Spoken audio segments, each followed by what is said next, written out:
Snitches, bro. Snitches!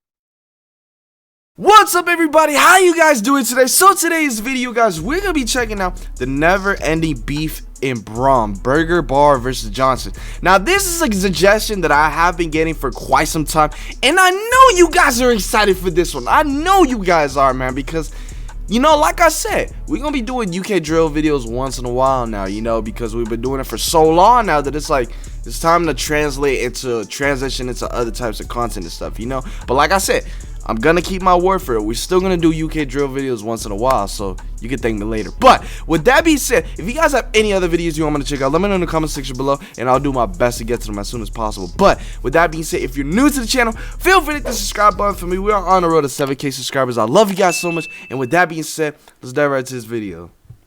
It's 1985 in Birmingham. Shout out to Kid Nerd, man. I haven't seen a Kid Nerd video in like forever, bro. Fine notice onto an illegally parked car outside the cafe. When officers tried to arrest the man, he fled inside the cafe, where other people in the cafe started to protect the man and throw objects at the policeman. The violence started getting madder throughout the night, eventually turning into looting and even firebombs, which even resulted in two brothers who owned the local post office being burnt to death. This took place in the Handsworth district of Birmingham, where unemployment was rife, and the large majority of the population was either Caribbean or Asian. This riot breeded a Caribbean gang in the district, which was eventually used to protect each other against the highly racist police and white supremacists. The gang were called Inch High, and they started to become quite notorious after two members were charged for the double murder of the two brothers who were burnt alive in their post office. So as I said before, yo, these murders is just, it ain't never gonna stop, bro. More notorious after two members were charged for the double murder. Members from Inch High started hanging outside a Caribbean restaurant in Birmingham called Johnson's Caribbean Takeaway. They started to call themselves the Johnson Crew, or Johnnies for short. This was in the 90s when the crack and heroin market started booming in Birmingham, and the Johnnies wanted a piece of it. So started running up the drugs market and controlling security at some nightclubs where their drugs would be served. Using violent is this like any like gang related stuff or Burger Bar? Because I never heard of Burger Bar or the Johnsons as a gang. I never heard of them. So is this like I don't know, man, but like I don't know, bro. Is this like Ukdrill related? I don't know, man. Tactics to take over Jamaican yardies who once ran the drugs in the city. But in 1992, tensions between members of the Johnnies were starting to mount after a member called Super D was charged for murdering another member over a female. This caused half of the Johnson crew to break off from the gang and over a female. Guys, that's what I be trying to tell you. Don't get attached to that pussy. Do not get attached to that shit, bro. Do not. Because this is what's going to happen. You're going to have selfish motherfuckers that literally, like, they're just attached to that damn coochie. They're not going to let that go. And they would do anything just to get that. Like, bro, they be the type to snitch on their own homeboys. Like, that's some snake-ass shit, bro. Formed their own gang up the road. The locals started to call the break-off gang the Burger Boys, because they would rob stores and go back to the Burger Bar Cafe on Soho Road in Handsworth, Birmingham, which was not too far from the Johnson's Caribbean Takeaway, where the original Johnson's members were chill. There were also more tensions due to a number of other reasons, but the problem was the gangs didn't have a specific area where they were from. They just had takeaway spots they chilled at, and more time the opposing gangs would be living right next to each other in the same area, with the majority of them all growing up together and attending the same schools. Then eventually both sides started picking areas which made more sense for them to wreck, mainly just because that's where the majority of the members lived. So the Johnnies crew started claiming two areas called Los Hills and Aston, while Burger Bar members started claiming two areas called Handsworth and Winston Green, leaving some members who so they started getting their own territory depending on the area sometimes. By 1994 the beef was in full swing, and members from both sides started tit-for-tat shootings. The same year in April, a group of Johnson members made their way to a party in Newtown and knocked on the door to the party. A man called Keith Copeland opened the door, and immediately Johnson members shot him in the head with a shotgun. A Johnson's member named Ringo was originally charged for the murder, but was eventually found innocent due to a lack of witnesses and evidence. So the war was starting to heat up in the area, but it was just gonna get more hotter. In between Handsworth and by the way, Aston, guys, I don't know if this is a Ukdrill video like how I said in the intro, because every time I do like a Kid Nerd video, I assume it's a UK drill video. So if this is not a UK drill video, which it probably isn't, I apologize, man. But yeah, I just wanted to put that out there because I don't know, man. Like I said, every time I see Kid Nerd, I would think it's UK drill, man. But opposing areas in this or like when it comes to gangs and stuff like that, which for the most part stayed neutral throughout the war. But this all changed when kids from the Newtown estate and members from the Johnsons were playing football in a park in Newtown. Burger Boys saw this and shot into the crowd of boys playing football, which resulted in Newtown siding with the Johnsons. And Newtown weren't here to play with the Burger Bar crew. A Burger Bar member called Ruben was chasing a Newtown member down the street when two Newtown members aged 13 and 15 then clocked onto this. They ran at Ruben and stabbed him over 20 times. The 13-year-old boy served 7 years for the murder and was eventually released. But he hadn't even been out for a year yet when him and 5 other Johnson members ran into a nightclub and shot a bouncer after he attempted to stop them, which the 13-year-old was eventually sentenced to 30 years in prison for. The Johnsons also shot another member. 13. The kid is 13 years old and he is sentenced to prison, messing up his life. You see, guys, like the never-ending beef. Some beefs just never end, man. Sometimes you just have to walk away from it because it's like it's never gonna stop. The killings, the shootings, and all this. You know, that brings me to a point like with like, you know, with like the Black Lives Matter movement. How is it that blacks are literally like I love black people. Don't get it wrong, you know. Black people just seems to always like they can never have anything, like, they can't have anything. And what I mean by that is, like, you know, you got black on black crime and stuff like that. And then you got, like, you know, like, robbing and stuff like that. Now, it's not just with the black people. White people got their own flaws, too. Don't get me wrong. You know, but it's just like, why do black people, like, attacking each other, bro? Why are they enemies? You're supposed to, like, be with your own race. Like, you know, like, you guys are supposed to be on each other's side, not killing each other and stuff like that. So when it comes to like the Black Lives Matter movement, it's like, bro, like, it's just crazy, man. And I know the Black Lives Matter movement was because of white people and stuff, but you understand what I'm trying to say in the scenario, though. Like, why do we have violence with each other, bro? It's not going to lead anywhere. It's just going to lead to more blood and more deaths. And you can't bring anybody back from that's dead.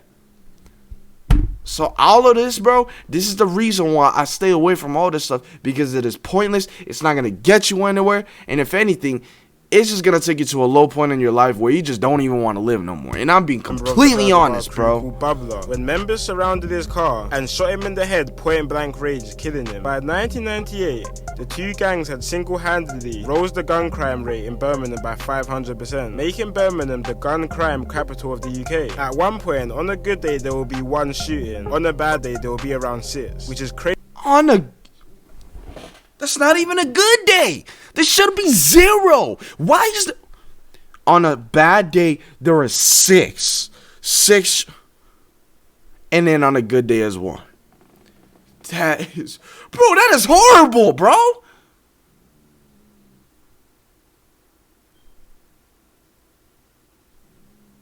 Bro, like,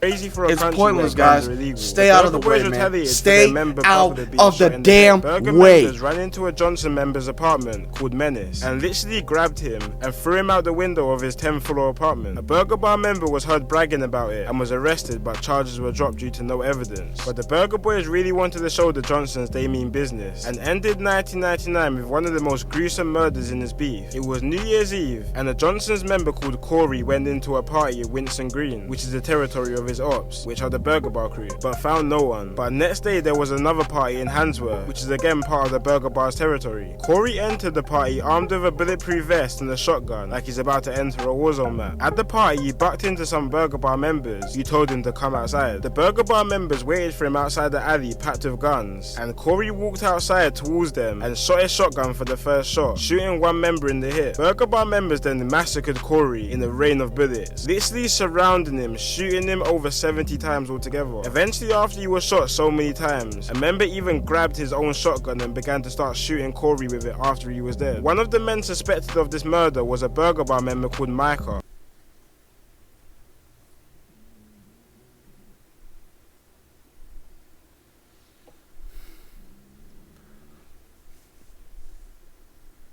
they just said, all right, man, we gonna slap this youth with all this corn. Man, I can't even do the UK accent, bro. My accent sucks. But, dude, they literally 70. Let me get this straight, bro. You put 70 bullets in him, bro.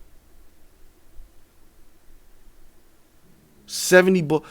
That boy was probably looking like Swiss cheese, bro.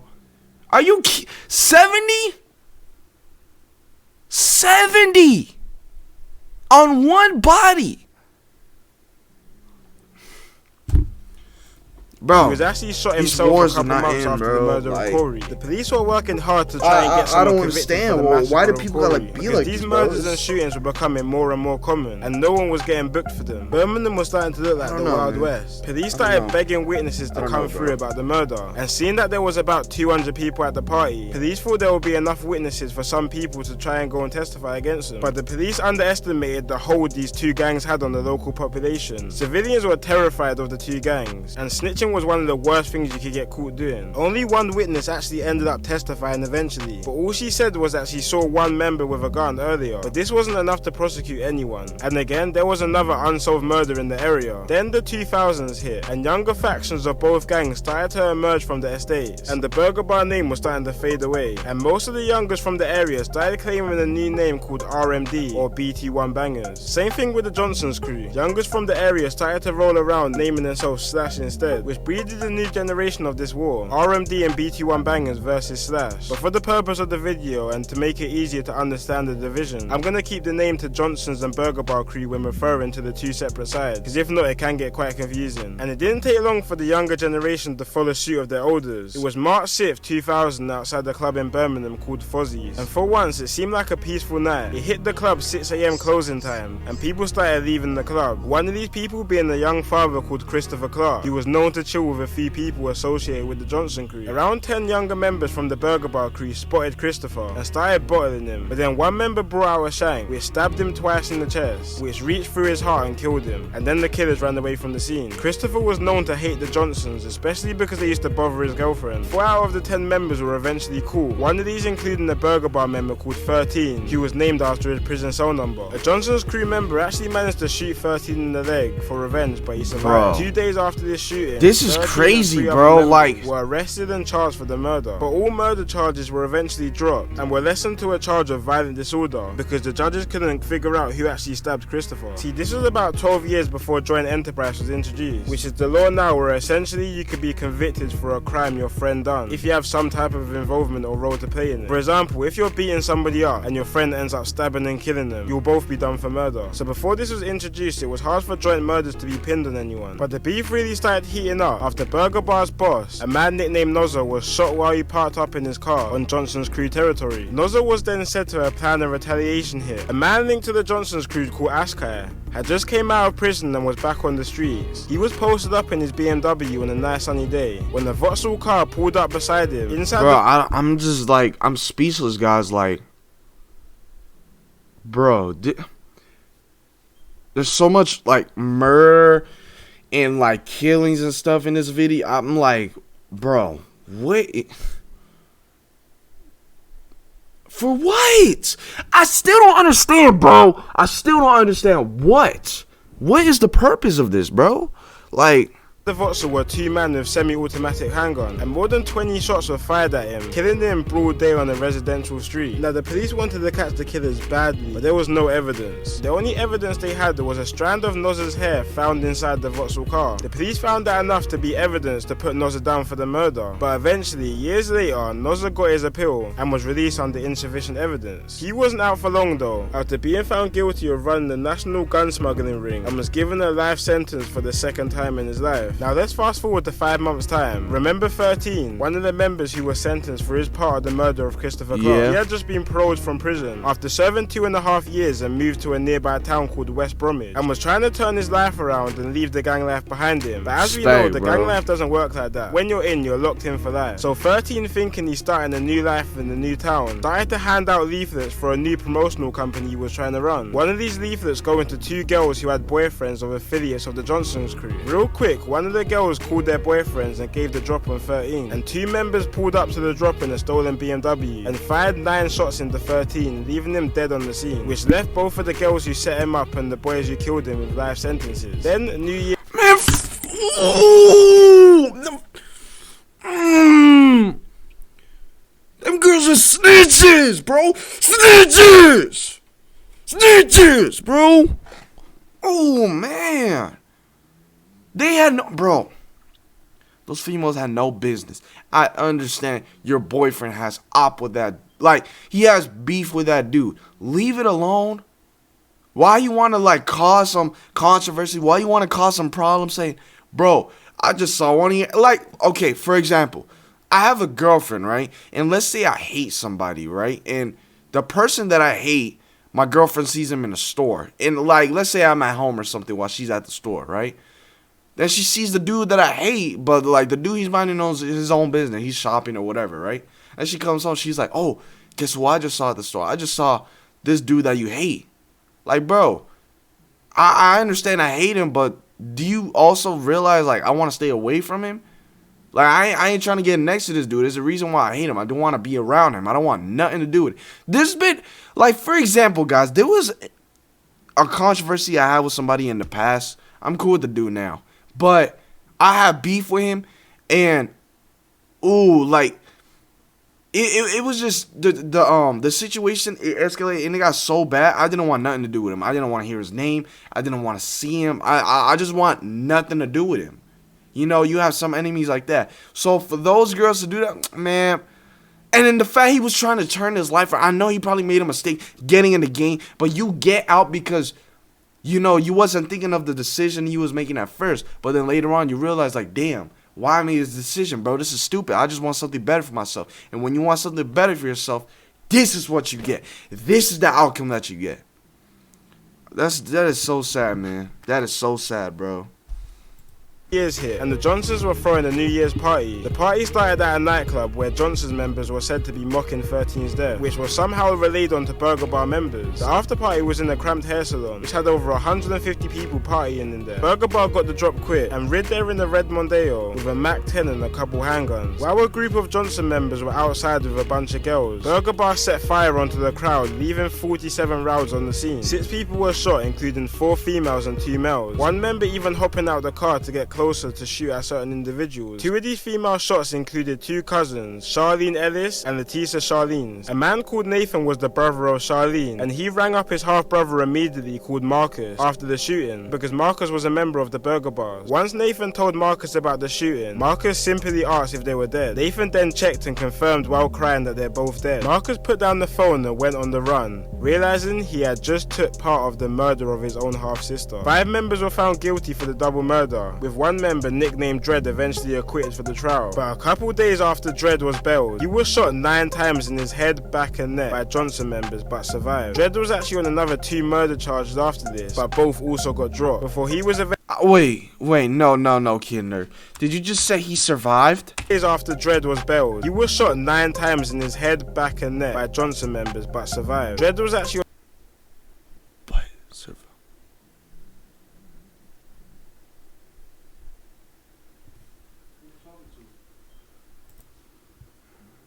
sorry about that, guys, but yeah, dude, I mean, bro, the fact you survived that, bro.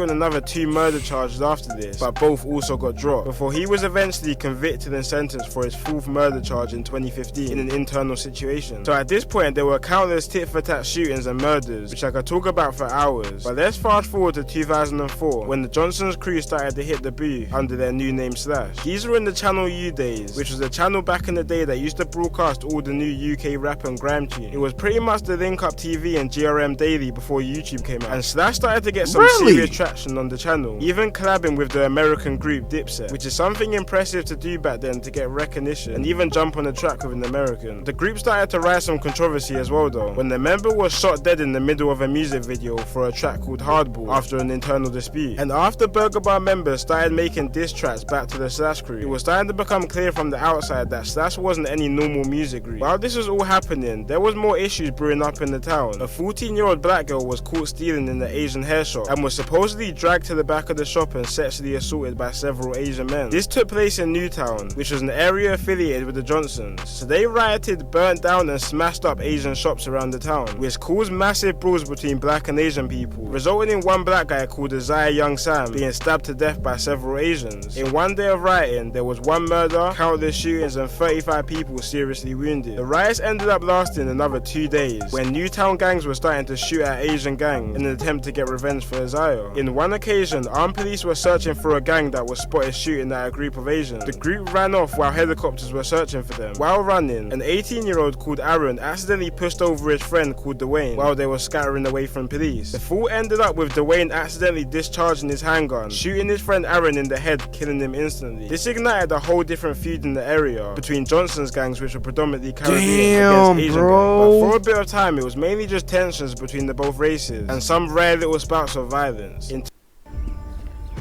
Bro, I'm gonna be honest.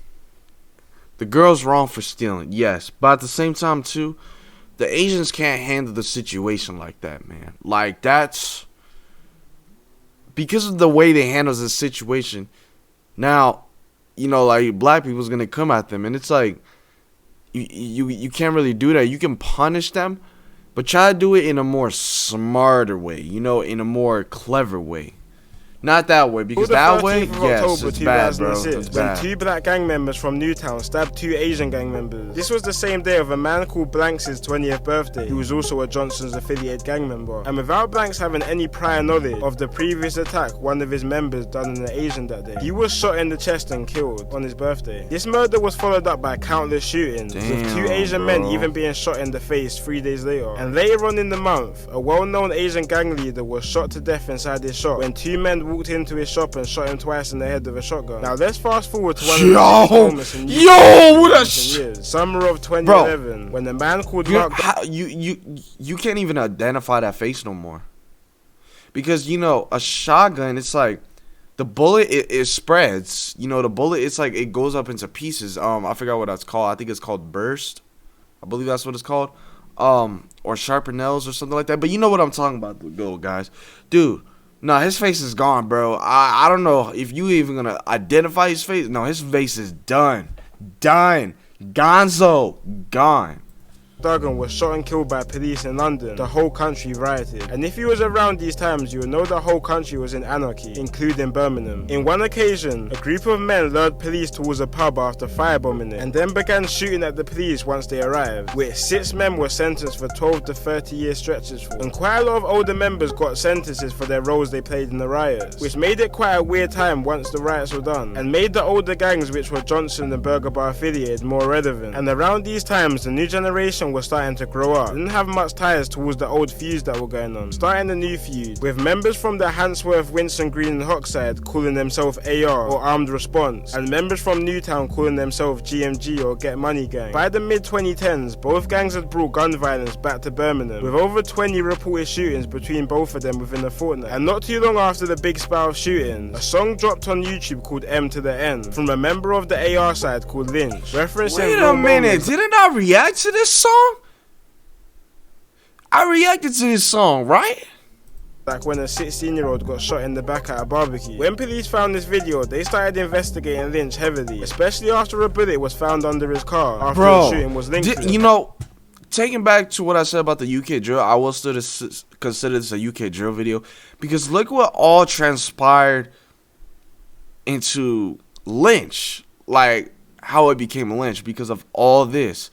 Dude, it's crazy to know the stories behind of some of these drill artists and how they became drill artists. And he looked even more suspicious after him and another member was arrested in September after their car was stopped and searched, and balaclavas, gloves and stab vests were found inside the car. After months of investigating, police managed to link Lynch to 6 shootings and found drugs, ammunition and a gun stashed in his house, slapping him with a 27-year sentence. Lynch really put drill music on the radar in Birmingham though, because after Lynch was arrested, his rivals GMG started dropping popping drill tune laced with this. Never mind, I take that back. This is a UK drill video. Intensify the rivalry and increase the shootings in the area. So police launched, which was at the time the biggest gang injunction in the UK on both of the gangs. This injunction banned 18 members from GMG and AR from Birmingham, despite them living and growing up in the city. And if they were caught in Birmingham, they'd be facing an instant 2-year sentence. This injunction also banned members from making drill music, which they believed to be one of the sources intensifying the beat. And if you look on YouTube, you'll find most songs I will from both say though, sides for sure, guys, drill definitely not necessarily influence, but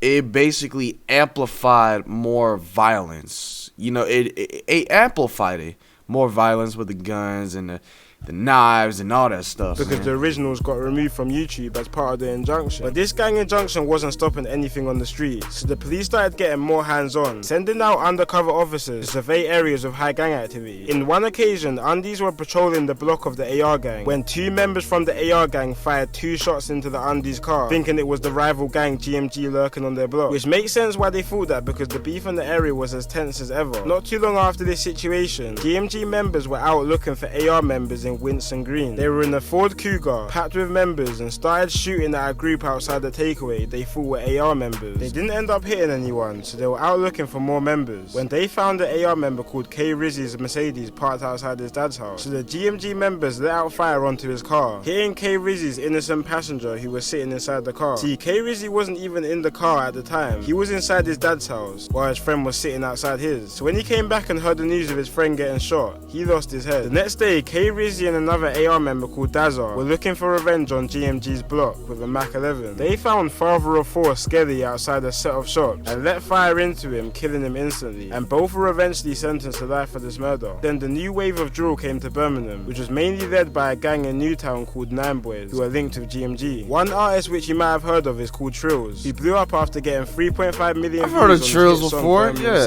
And his name was even more hot when in March of this year he was stabbed in the head by AR members. Well, this was actually a revenge attack after 6 schoolboys from Newtown and Aston rid out to Handsworth in a 7-seater car, shooting and stabbing a 15-year-old AR member called K1 while he was talking to his girlfriend outside his house. Currently, 4 youths between 14 to 17 have denied murder, and they will go to trial in October. Now, there's been quite a few more situations of deaths which have happened recently, but I'm not going to cover them in this video. But this war has been going on for longer than 25 years and isn't going anywhere, and I'm pretty sure some of the gang members who rep both sides now don't even know about half the people which have died for the same gang they rep. So guys, just think about that next time you find yourself in these situations. You know, I like looking at these video guys because it gives you the history of some of these UK drill artists and why they're having the beefs and stuff like that. Even though I feel like all the beefs is just stupid, but it's still cool to know how the beef started, you know. But I mean, damn, bro, like with the Asian, that one really hit me with the Asian, that one, man. And then it came over to Lynch and stuff, and this is like, damn, like UK drill definitely amplified that violence, man.